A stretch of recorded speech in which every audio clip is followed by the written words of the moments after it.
Okay, so today I'm going to tell you about a fire and water kit and how to set up a really easy, cheap fire and water kit. Okay, so when we talk about water, we also need to talk about fire because fire can help purify water and fire can keep you warm, and those two just seem to go together. And it's the two basic things of survival. So the first thing with the water kit is to have some type of container. So we'll go ahead and look at that really quick. So the Sawyer Mini Straw comes with a squeeze water bladder that hooks onto the mini straw, and you can use that as a container. I suggest a container like this so that you can actually hang this over the fire and you can boil water in it. Also have this type of container, which is really nice to use too. You can hang it over the fire, and it needs to be a single walled container. It needs to be food grade aluminum also. The other types of containers that I carry, that I use probably more than anything, is this type of container. The 2 liter bladder, and it comes in this little thing that it's like a carrying case. I use in the Army quite a bit. And inside here you have a little pouch. You can put your water purification tablets. Wow, I can't talk tonight. And then inside here you also can carry some extra things. So for water, you have to have a container, something to carry the water in. A lot of people also like to have this type of container, which is a bladder. You know, the straw goes in your backpack, that sort of thing. I don't really like that so much because, number one, I've had several leak, and then number two, they're hard to clean, and I want something I can just grab and drink out of quickly. So if you have to purify the water though by cooking it or boiling it or whatever, you need to have something metal, stainless steel type. So with the water kit, the basics of the water kit is a container. So here's just a basic container, and then some type of filtration. And this is the Sawyer Mini, and it says it filters down to 0.1 microns and does several thousand gallons. And the cool thing is it has a straw you can put on here like this. Just stick it on.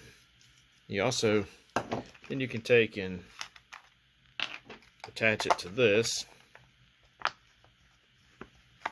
And now you can squeeze this bladder through the straw and drink. Or you can take and squeeze this bladder and fill up your canteen. Or you can squeeze this bladder and fill up one of those containers over there and boil it also, if you're really worried about the water. So I like that setup. So that's the basis to the water setup, is the Sawyer Mini, a container, and then some purification tablets I also carry. Just in case I don't have time to do all that, I can take and drop one of these in this 2-quart canteen with the water and swish it around. In a few minutes I'll have basically the water won't be clean, but it will have the bacteria killed. So that helps. All right, and the other part of the water is if I need to collect, if I'm out in the woods for a couple days and I need to collect water, I carry this cheap little survival blanket. So what it does, it's basically a big piece of reflective plastic. You can stretch it out between trees or something, and you can catch dew and put a hole right in the bottom, or bend it where it flows to a low area, and you can use it to catch water. Also, you can put it around a tree limb and tape it on one end and make it like a bag, and the tree will actually put out moisture and give you a little bit of water. So that this thing can become useful. It's real light, easy to carry, so I add it to the water system. So that's the water side. The fire side, I make it simple. A good old Bic lighter, and I always wrap my Bic lighters with Gorilla Tape, because Gorilla Tape burns also, and it's easy to use. I mean, you always need some tape for something. And then the second one is another Bic lighter, because 2 is 1 and 1 is nothing. In case they get wet, you can dry them out or whatever. In case one malfunctions, you got another. And then The third portion would be a Ferris rod. And I always put something bright on them because you'll lay these things down, you can't find them in the woods, and you can find the bright pretty easy. And then of course it's wrapped with Gorilla Tape also. So that is the fire side. Now, if you want to make it much easier for fire and kind of increase your odds, you can add this little kit with it, which is basically your Bic lighter, and it's got some Vaseline that you can put on some cotton, and it'll light quite easily. And it's a nice little case. I'll put it in a little Mylar case and just drop that in the backpacks. So that's a neat way to do it too. You also can add magnesium. You scrape some of this stuff off. I think this came from Harbor Freight. It was like $1.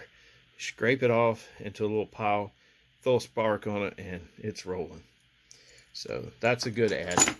If you want to spend some money, you can do it the easy way and just get the pull start fire kit, and you get 3 of them in here, and you pull it and it'll burn for like 20 minutes. It says 30 minutes. So yeah, okay, so it'll burn for 30 minutes, and doesn't matter if it's windy or whatever, it'll get the fire started. So that's another easy way, but it costs some money. And then if you're really wanting another easy way to do it, is you can just use a road flare. And I wrap cord around this. This cord's gotten all screwed up after it's been in the backpack. But I always put something around something like this so I can use it and give it a dual purpose. But this will burn for 20 minutes, and it'll burn hot, and it'll catch a lot of stuff on fire. So yeah, a good road flare works good too. Also, a candle is another thing that can help with your fire kit if you decide you want to add some stuff to it. So, but the base, just a base fire kit for me, will be this little deal right here. I mean, that's basically a fire and water kit. And that'll get you out of trouble if you're having to get from A to B and you find out that there is a C in the middle and you need some warmth, or you need some water or whatever. This is a good way to do it. Now, the key to water, I might add, is always have some with you. Meaning, have this full before you ever start. Have this full before you ever start. And have that full. I mean, carry at least 2 liters of water before you ever start, because if you're in a SHTF scenario, it could be the water could be contaminated. Could be a lot of things going on that you might not want to mess with water. It could be nuclear. I mean, it could have some radiation on the top. I mean, just a lot of things that could give the water a problem. And if you already had your water drawn out and you already had it in a container, then you know that water is safe. And that'll give you another day or two to move on down the road to get to where you're going. Okay, that's my fire and water kit. I hope that helped you out. Go out and make your space better.